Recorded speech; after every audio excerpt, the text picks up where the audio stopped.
Olá, menino e menina, bom dia, boa tarde, boa noite. Que prazer estar aqui com vocês. Eu sou Vladimir, estou mais uma vez aqui para trabalhar com vocês alguns conteúdos da Olimpíada Brasileira de Astronomia e Astronáutica. Vamos começar agora mais uma aula interessante de correção e explicação da última prova da OBA, já que nós temos no nosso canal do YouTube outros vídeos que mostram alguns outros conteúdos de maneira mais aprofundada. Hoje vamos trabalhar um conteúdo que para alguns é bem complicado, mas a partir de hoje, eu garanto, vai ficar muito mais fácil, porque eu vou usar de todas as minhas pedagogias e também vou usar de ferramentas inusitadas, tecnológicas, para trabalhar com você esses conteúdos, que são o equador celeste, o movimento aparente do Sol durante o processo de translação, onde o Sol nasce, onde o Sol se põe durante o verão, o inverno e o outono e a primavera, os solstícios e os equinócios, e a posição das estrelas, das constelações em relação ao equador celeste, em relação a esta parte esse ponto de observação que temos a partir da Terra, que nós chamamos de equador celeste. Então, lindos e lindas, pega aquele negócio branquinho, bonitinho, que tem aquele aramezinho, caderno, pegue o seu lápis, a sua caneta, todos aqueles coloridos hidrocores para fazer um título lindo. Oba, com Vlad! E vamos lá para a aula de hoje, meu bonito, minha bonita. Eu aqui do meu lado me protegendo desse vírus, e você aí também protegendo a você e a todos o que você ama. Juntos pela vacinação e para o retorno das aulas e para o retorno da nossa vida normal. Vamos lá, meninos e meninas. Espero em Deus que hoje, esse ano, seja o último ano em que vamos ter essa aula gravada e não a nossa aula lá, certo? Presencial, eu ali, vocês também, trocando todas as ideias e trocando todas as informações. Vamos lá. Vou agora projetar o meu slide e, por isso, preste atenção. Beleza? Vamos que vamos. Olha aí, meus lindos e minhas lindas. Oba! Olimpíada Brasileira de Astronomia e Astronáutica de 2021. Vamos falar o quê? Olha o lindo Vlad passando. Vamos falar sobre o conteúdo mais associado ao nível 4, mas ele também pode estar associado ao nível 3 e até mesmo o nível 2, certo? E o nível 1. Na verdade, o que vai mudar é a intensidade e a maneira que vai ser cobrado essas informações. Então, preste atenção, esse vídeo é para qualquer um que vai fazer a OBA, tá? Lindos, primeira questão. A seguir, temos algumas relações de causa, primeira fase da alternativa, e efeito, segunda fase de cada alternativa.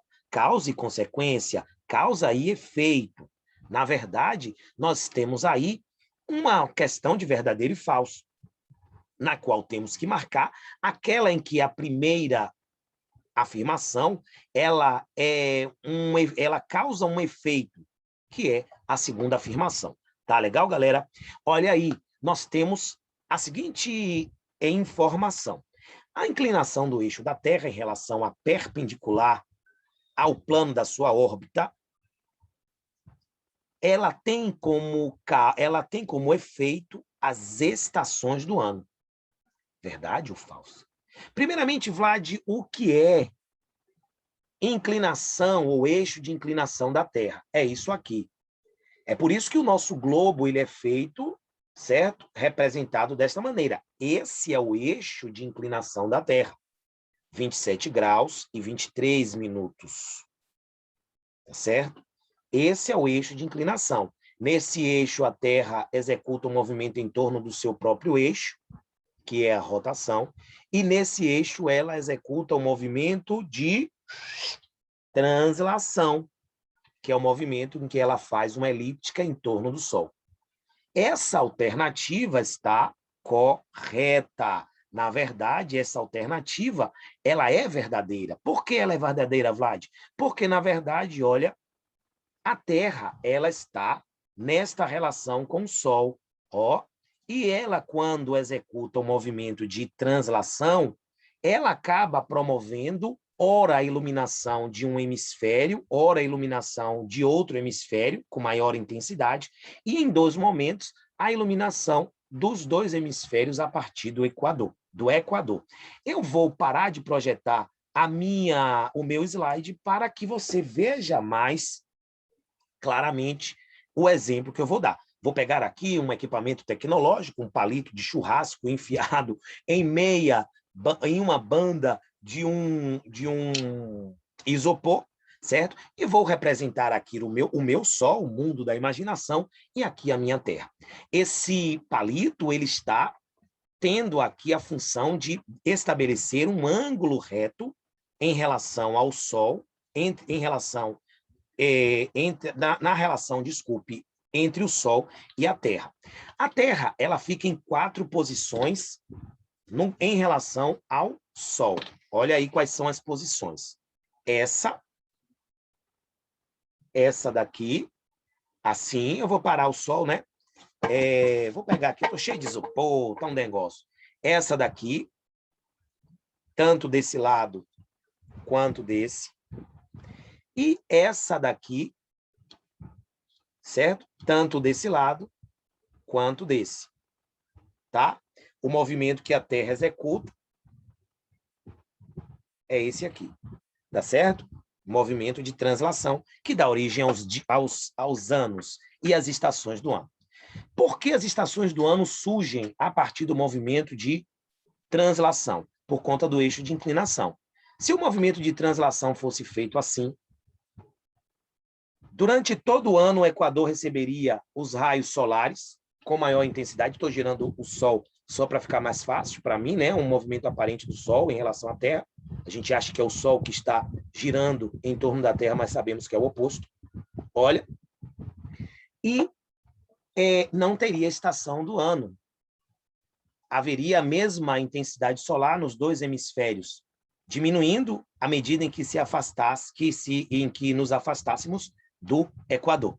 Entretanto, contudo, todavia, nós vamos ter a origem das estações do ano, porque a Terra, ela nessa posição em relação ao Sol, está tendo o trópico norte, que é o trópico de Câncer, o nome menor vem em primeiro, Ártico, Câncer, o que permite nos observar, me perdoe, gente, o que nos permite observarmos que o trópico norte está intensamente iluminado, assim como todo o hemisfério. Então, é verão no hemisfério norte. Nessa outra posição, o Equador está recebendo os raios solares de maneira perpendicular. Como o Equador divide a Terra igualmente em 2 partes, os raios solares irão iluminar de maneira gradualmente os 2 hemisférios, gradualmente diminuindo à medida em que nos afastamos do Equador, quando os raios solares vão incidir de maneira mais oblíqua sobre a Terra. Quanto mais direto, mais calor. Lembra daquele fenômenozinho, aquela experiência que a gente pega uma lanterninha e coloca ela diretamente na nossa pele e inclina ela? Quanto mais inclinada, menor é a sensação de calor. Quanto mais reta, maior a sensação de calor. Então, as áreas que recebem os raios solares durante o período de equinócio mais oblíquos receberão menor intensidade, certo? Solar. Então, a Terra volta mais uma vez para essa posição de solstício, onde agora é o trópico de Capricórnio que está recebendo com maior intensidade os raios solares. Em outro momento, agora, quem está recebendo os raios solares mais uma vez com intensidade maior é o Equador. Então, aqui nós temos a primavera em um hemisfério e o outono no outro hemisfério, com dias e noites com aparente duração. Tá legal, galera? Isso é a relação entre o eixo de inclinação e o movimento de translação, o Sol e as estações do ano. Eu sei que não ficou dúvida nenhuma, porque a explicação foi bem didática, modéstia à parte. E vamos continuar com as nossas questões. Olha aí, nós temos agora a inclinação do eixo da Terra em relação... Aqui já foi, Vlad. Formato elíptico da órbita da Terra em torno do Sol e eclipse. O que é um formato elíptico em relação da órbita da Terra em relação ao entorno do Sol? Um círculo, elipse. A Terra gira em torno do Sol fazendo uma elipse, certo? E não um círculo. Elipse. A elipse que a Terra executa, o movimento em torno do Sol, tem relação com os eclipses? Nenhuma. Nenhuma relação, tá? Vamos observar aqui. Existem dois tipos de eclipses, o eclipse lunar e o eclipse solar. Ambos têm relação entre a posição em que o Sol, a Lua e a Terra se encontram no movimento de translação e no movimento de lunação da Lua em relação ao nosso planeta. Existem instantes em que ocorre a combinação de situações entre a Terra, o Sol e a Lua. Eu agora vou pegar um meu isoporzinho aqui, outro equipamento extremamente avançado. Eu não me lembro aqui onde foi que eu furei. E vou estabelecer aqui a relação de eclipses solares e eclipses lunares. Tá legal? Mais uma vez eu vou interromper. Olha, eclipse solar, eclipse lunar. Então, vamos observar. Olha aí. Nessa posição, ó, aqui, um momentinho. Nessa posição, nós temos o Sol, a Lua e a Terra. Quem estiver da Terra vai ver o Sol parcialmente ou até mesmo totalmente coberto pela sombra da Lua. Como a Lua está mais próxima da gente, temos uma visibilidade e uma luminosidade dela à noite maior, tá? É o segundo astro mais brilhante que vemos da Terra. Lembra a diferença de brilho e luminosidade? Vimos isso no nosso vídeo anterior. Tá legal? Então, quem está na Terra verá a Lua sombreando o Sol, que pode, a depender do momento, ser totalmente ou parcialmente. Tá legal? Essa situação agora é a situação de eclipse lunar. O Sol o Sol é imenso, claro, né? A proporção da escala do Sol e da Terra não está aqui representado nem próximo da sua realidade. Seria impossível eu mostrar a Terra numa mesma proporção que o Sol aqui nesse vídeo. Então, o que é que acontece? Nesse momento, o Sol ele ilumina a Terra e a sombra da Terra paira sobre a Lua, promovendo assim o eclipse parcial ou total da Lua. Depende dessa combinação entre iluminação, sombra e a posição da Lua e do Sol no instante em que esse fenômeno acontece. Tá certo? Os eclipses, eles não são incomuns e eles têm o seu momento traçado, o seu momento esperado, certo? Conhecido desde os povos mais antigos, que viam nesses eventos momentos místicos, momentos mágicos. Aquela ideia de que todos os povos achavam que os deuses apagaram o sol, isso daí era para os povos ignorantes que viviam ali naquela realidade campestre feudal, mas os astecas, os maias, os incas e até mesmo os índios sabiam desta relação porque havia uma oralidade, havia uma prática de observação astral muito grande e muito associada ao dia a dia, porque os astros nos indicam as estações do ano, e as estações do ano nos indicam os momentos de melhor plantio, de melhor colheita, de melhor pesca e outras coisas mais. Tá certo, galera? E aí, vamos à projeção, mais uma vez, do nosso slidezinho, para continuarmos com essa questão. O Sol cruza o equador celeste em seu aparente movimento anual. Esse evento, ele tem relação com o solstício. Nada a ver. O Sol cruzar o equador celeste em nada tem a ver com o solstício. Tá? Esse evento tem a ver com a translação. Tá legal? Mas agora nós falamos de duas coisas que eu não estou certo de se você está sabendo o que é. Equador celeste e movimento aparente anual do Sol. Agora eu quero total atenção. O Sol, ele nasce em 3 posições diferentes durante o ano. Se estivermos no solstício, ele vai nascer indicando o trópico de Câncer ou de Capricórnio. Durante os equinócios de primavera e de outono, o Sol vai nascer em cima ou indicando o Equador. Vamos relembrar aqui aquela nossa posiçãozinha? Então, em um dado momento, no momento de solstício, o Sol vai nascer indicando a posição dos trópicos. E durante o momento de equinócio, o Sol vai nascer indicando a posição ou perpendicularmente em relação ao Equador. Esse momento é um momento importantíssimo.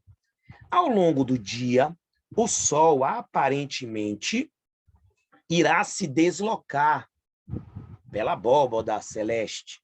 Só que a gente sabe que quem está se deslocando, quem está girando, somos nós em torno do nosso próprio eixo. Mas, aparentemente, achamos que é o Sol que está fazendo o movimento em torno da Terra. Graças a Deus, isso já foi explicado lá atrás, certo? E aí, o que é que acontece? Ocorre um evento interessante. A relação entre a elíptica, que é a linha curva onde o Sol passa ao redor da Terra em seu movimento aparente, ou seja, ao longo do dia, e as posições de nascer e na posição nascente e poente do Sol. Tá legal? Vlad, eu sempre me atrapalho enquanto a isso. A partir de hoje, você vai deixar de se atrapalhar. Observe aqui. Nessas imagens, essas imagens elas acabam ficando um pouco confusas, porque elas se apresentam desta maneira. Mas você tem que lembrar que, para identificarmos o equador celeste, nós temos que fazer realmente uma observação quanto quanto à inclinação do eixo da Terra. O equador celeste seria, olha, mais um equipamento mágico, uma passadeira quebrada de minhas filhas, olha aí que legal. Isso aqui seria o equador celeste. Só que nós acabamos vendo o equador celeste dessa maneira aqui, sem contar com a inclinação da Terra. Então, nós temos o movimento aparente do Sol assim, o movimento aparente do Sol assim e o movimento aparente do Sol assim, em relação aos 3 momentos de equinócio e solstício. Solstício, equinócio de novo, solstício. Tá legal?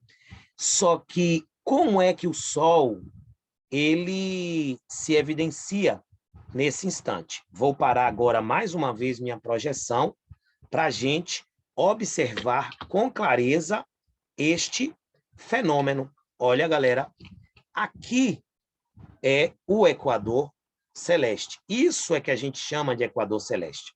Se eu estou na Terra, eu vejo aqui o equador celeste. Mas a gente não pode se esquecer que a Terra tem uma inclinação em relação ao Sol. Então, quando eu vejo o equador celeste, eu tenho que levar em conta esta inclinação. Deixa eu diminuir aqui a distância. Ó, tá vendo? No momento de equinócio, o Sol nasce aqui. No momento de solstício, o Sol aparentemente nasce aqui ou aqui. E ao passar do dia, a gente vai ver um deslocamento diferente do Sol. Ó, ele está aqui, certo? Sobre o trópico, mas a gente vai ver um deslocamento diferente. Para isso ficar mais didático ainda, eu vou pegar aqui uma fitinha amarela e vou colocar aqui, olha, olha o cara cego já, sobre o trópico. Está exatamente sobre o trópico.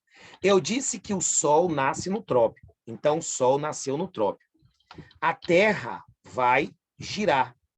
Eu estou com, ó, vou parar aqui o meu, vou deixar, tá vendo aqui, perpendicular o meu durex à Terra. Então, o Sol vai, ó, a Terra vai girando. Olha o que está acontecendo com o meu durex. Observe que minha mão está parada.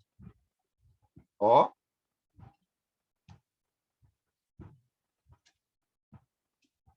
Bom, aparentemente, ele passa pelo Equador e, mais uma vez, ele volta para o trópico. Olha o movimento aparente que ele faz. Ele nasce no trópico, certo? Vai, e é porque eu não consegui fazer aqui. É muito complicado, porque a gente estou tentando abraçar com um durex uma esfera. Então, não fica muito preciso. Então, mais uma vez aqui, ó.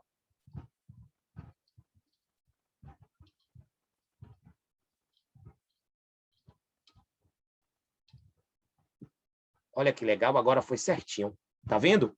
O Sol aparentemente nasceu no trópico. Ó, teve um movimento aparente em deslocamento em relação ao Equador. Meio-dia, a gente vê ele no Equador, em cima, né, o zênite no Equador. Aí, novamente, o Sol vai, ó, meio-dia, ó, ele vai até se pôr novamente no trópico. É legal isso, né? Olha o movimento aparente do Sol. Ó, nasceu aqui. E aí fez esse movimento. Ó. Puxa, Vlad, eu nunca vi uma explicação assim. É porque eu sou Vlad e você, rapaz, é muito importante para mim. Então, eu penso todas as formas de tornar o assunto mais fácil para você. Olha aí. Aquilo que é óbvio para um, não é óbvio para outro. Por isso que eu gosto de usar toda a pedagogia para explicar e tornar algo difícil fácil. Vamos ver agora se o oposto é verdadeiro? Olha aí, uma linguagem matemática. Vou colocar agora aqui o Sol na Austrália, hemisfério sul, no trópico de Câncer. No verão do hemisfério sul, momento que a gente alcança quando chegamos em dezembro ali. Ó, mais uma vez eu vou deixar reto, perpendicular. Opa, agora o durex parece que está me trolando aqui. Mas eu tenho ali outro. Olha aí. Ó, movimento aparente. Opa, ó, aqui, perpendicular. Vou girando a Terra. Observe que sobe para o Equador. Opa, não estou conseguindo girar. E, me perdoe, olha aí. E começa a... danado, não está girando. A descer. Olha aí. A mesma coisa. Movimento aparente. Ó. Partiu daqui. Foi até o Equador. Voltou novamente para o trópico. Olha. Equador. Voltou novamente para o trópico. Então, sempre nós vamos ver um movimento aparente saindo do trópico, passando pelo Equador e voltando para o trópico, quando estivermos no solstício. Se for de verão no hemisfério norte, trópico de Câncer. Se for de verão no hemisfério sul, trópico de Capricórnio. O movimento no hemisfério sul, obviamente, o Equador está acima do hemisfério do trópico sul. Então, o movimento do Sol vai ser para o norte e depois para o sul. Quem estiver no norte, o Equador está abaixo do trópico de Câncer. Então, o movimento do Sol, aparentemente, ele vai se deslocar para o sul e depois ele vai novamente se deslocar para o norte. Vlad, e se for equinócio, o que é que acontece? Vou pegar aqui, olha, o estado do Congo, onde tem a floresta maravilhosa, lá do Congo, que é uma ilha igual à amazônica, e tem o rio Congo, olha lá, eu estou aqui estabelecendo a relação Manicongo, a relação perpendicular, ângulo reto. Galera, eu vou trocar de mão, porque essa mão aqui eu giro com mais facilidade. Olha aí, vou estabelecer, pá, tá girando, tá girando, tá girando, tá girando, tá girando, ó. Que interessante, Vlad. Não saiu do Equador. Saiu aqui, foi aqui foi o mole do professor. Olha aí. Que legal. Então, nestes momentos, que são os momentos de equinócio, não ocorre um deslocamento aparente do Sol, ó. Mais uma vez.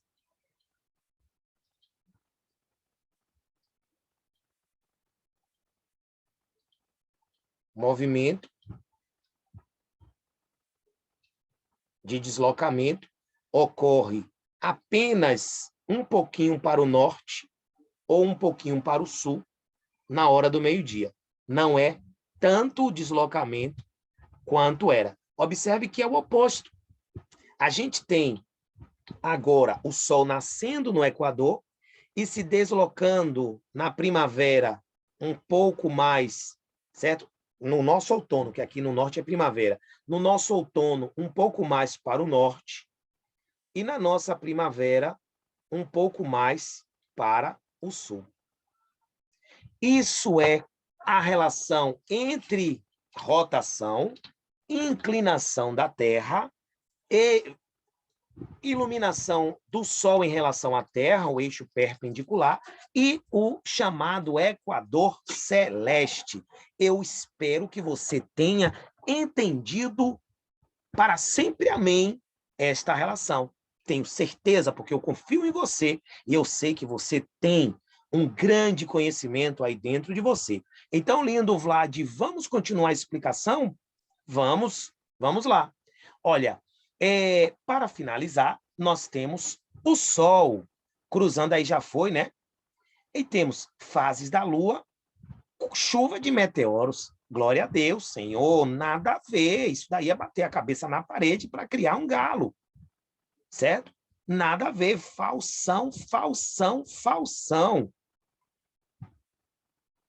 As estações ou as fases da Lua têm relação com a lunação, que é, na verdade, a rotação da Lua, ou o movimento, me perdoe, o movimento da Lua em relação à Terra. Quando a Lua gira, a translação da Lua, quando a Lua gira em torno da Terra, certo?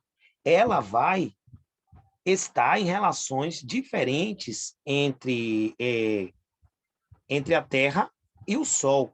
Então, olha, nós temos aqui o movimento aparente da Terra em relação, ou da Lua em relação à Terra e o Sol. Deixa eu pegar aqui para ver se eu consigo. Então, assim, o Sol vai iluminar a Lua.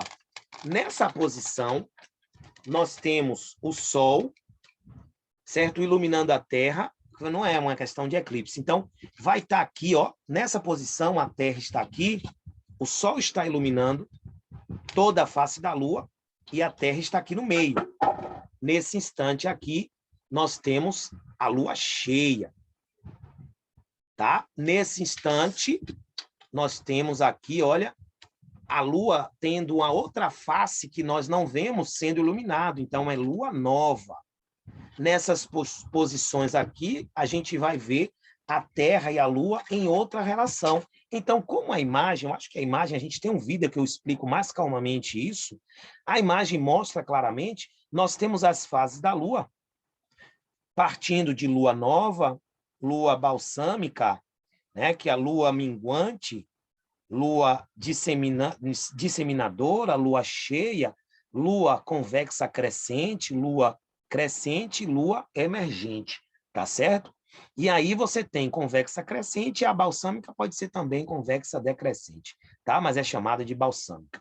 Aí nós temos a relação entre a lunação e as estações da Lua, que nada tem a ver com a chuva de meteoros. Mas, Vlad, o que é que tem a ver com a chuva de meteoros? Vários fatores. Podemos estar em um ponto, né, da rotação, um ponto do movimento da nossa galáxia em relação ao centro do universo. Nós temos também os eventos, certo, que podem ocorrer, como choque de meteoritos, como choque de meteoritos em planetas, que podem gerar a ocorrência de meteoritos que, ao entrar na nossa Terra, podem entrar em combustão ou cair mesmo no solo, certo? E aí, nós vamos para a questão 2.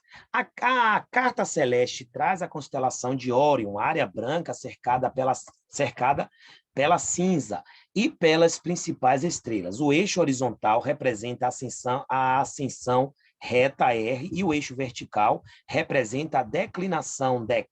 Ambas diferem as coordenadas, me perdoe, ambas definem as coordenadas equatoriais das estrelas e são análogas, respectivamente, às coordenadas geográficas de longitude e latitude, em relação ao equador celeste. A declinação positiva indica a estrela que está no hemisfério celeste norte, HCN. Uma negativa é aquela que está no hemisfério celeste sul.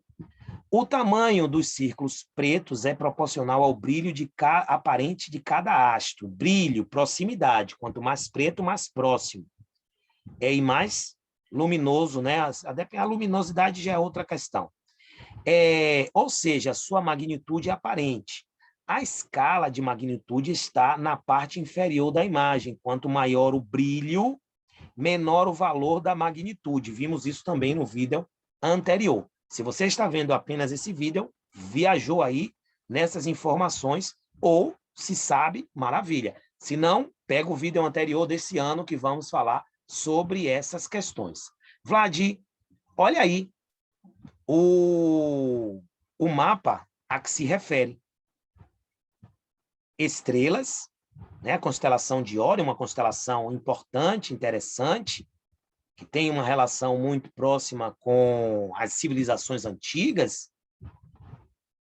Olha, e sobre esta constelação, suas estrelas, olha o equador celeste, isso aqui, ó. Ó, tá vendo? Essa relação norte-sul, a mesma coisa em relação ao equador celeste. Tá legal? Aí nós vamos ter um momento em que a constelação de Órion, da qual faz parte as Três Marias, está bem visível. Vamos lá, coloque verdadeiro ou falso.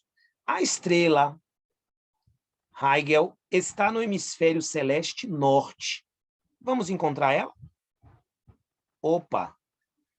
Está abaixo do Equador, onde nós vamos encontrar quase que latitude -10.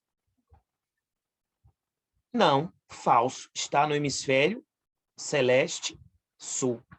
Tá legal? Olha aí, está aqui no hemisfério celeste sul. Beleza? Essa dá para a gente resolver por aqui mesmo. A estrela Rigel é mais brilhante do que a estrela Mintaka. Olha Mintaka e olha Rigel. Brilho e luminosidade são coisas distintas. Vamos relembrar?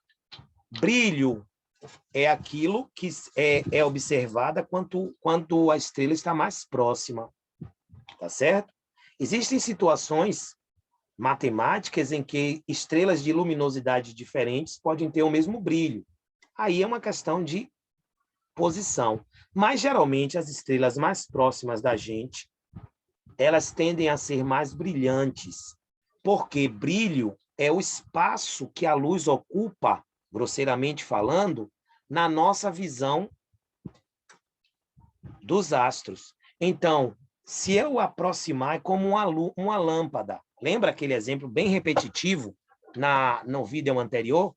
É como uma lâmpada. Se eu aproximo muito uma lâmpada de mim, ela fica mais incandescente, mais forte, mais brilhante. Se eu afasto muito essa lâmpada de mim, ela vai ficando menos brilhante. Só que a potência da lâmpada em nada mudou. Então, aí fala, a estrela régua é mais brilhante do que Miquita. Ela está mais próxima. Se ela está mais próxima, ela é mais brilhante, tá certo? Magnitude. Ah, não, magnitude aparente, gente. Me perdoe, ela está. A legenda é de magnitude, não é de brilho. Olha a pegadinha. Se fosse a legenda de brilho, a gente diria que sim, mas é uma legenda de magnitude. Olha, a estrela Rigel tem uma magnitude maior do que a estrela de Miquita, certo? Tá? Aí vai. Parte da constelação, depois a gente vai ver nesse slide mesmo a diferença entre brilho, magnitude e luminosidade, certo? Magnitude e brilho têm relação direta. Parte da constelação de Órion está no hemisfério norte, parte no hemisfério sul. Verdadeiro, só é olhar aqui. A estrela Mintaka, uma das três Marias, tem declinação próxima de 0 grau. Olha aí. Mintaka está próximo de 0.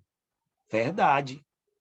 Que a declinação, Vlad, é a distância em relação ao equador celeste. Verdadeiro. As três Marias têm magnitude aparente entre 1 e 2. Verdadeiro também. Tá certo? Vixe, agora que veio as coisas também. Olha aí. A escala de magnitude inclui valores maiores positivos para representar estrelas fracas. E o valor, certo, fotográfico realizado, observado pela aí vai. Por outro lado, a escala também se estende para valores negativos para representar objetos muito brilhantes. Muito brilhantes. Eita! Sabe o que é isso, gente? Já está bem tarde, agora são 3 horas da manhã, então a mente já está muito cansada. É a hora que eu encontro paz na casa para gravar os vídeos.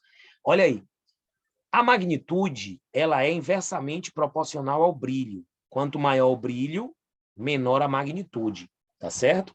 Então, os números negativos mostram estrelas que têm magnitude, certo? Cadê aqui? Que tem magnitude, olha, que são estrelas fracas. Então, a escala de magnitude positiva, quanto mais positiva, a estrela mais fraca é. Quanto mais negativo, mais forte a estrela é. Tá certo? Mais brilhante ela é. E aí, aqui eu tenho declinação, uma estrela, a distância em delta em relação de uma estrela com o ângulo do equador. Tá certo? Vlad, o sistema de magnitude, de brilho, foi apresentado pela primeira vez por quem? Hiparco, na Grécia, 150 a.C. Filósofo, geógrafo, importantíssimo. Aí ele tem um livro importante sobre a história dos homens e dos lugares, faz aquela visão determinista da geografia. Olha, ele definiu a magnitude das estrelas usando a seguinte regra: as estrelas mais brilhantes são mais de primeira magnitude, e aí ele vai reduzindo a magnitude dessas estrelas, quanto menos brilhantes elas sejam. Tá legal? E olha só, magnitude versus luminosidade. Primeira magnitude e aí vai segunda, né? É a metade da primeira, e aí você vai dividindo, dividindo, vai, até chegar às estrelas menos brilhantes. Tá legal? Outro ponto também que a gente vai relembrar é a relação entre temperatura e magnitude. Olha aí. E brilho, né? Magnitude também. Tudo isso está, mais uma vez eu digo, no slide, no vídeo anterior. Certo? Essa questão é muito legal e também vai falar sobre o movimento aparente do Sol em relação ao Equador. Agora é muito tranquilo, eu tenho certeza que você acerta aí numa boa. A figura mostra o que vê um observador no hemisfério sul, numa certa data, quando olha de frente para a direção cardeal norte. Na figura estão indicadas esquematicamente o equador celeste e a trajetória aparente do Sol em 2 dias consecutivos, o primeiro dia e o segundo dia. O cara está no hemisfério sul. Aqui é o equador celeste. Ele está aqui, no hemisfério sul. Ele está vendo o movimento aparente do Sol, olha, em 2 dias. Sol aqui e o Sol aqui. Ora, olha aí a dica. Vou interromper. Ó, aqui está. Ele está vendo o Sol aqui e depois o Sol mais acima.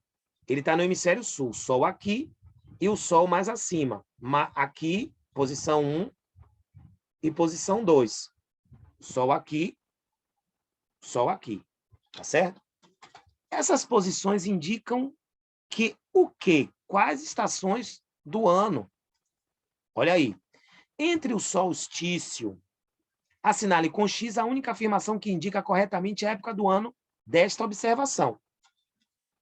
Pá, pá, pá, pá.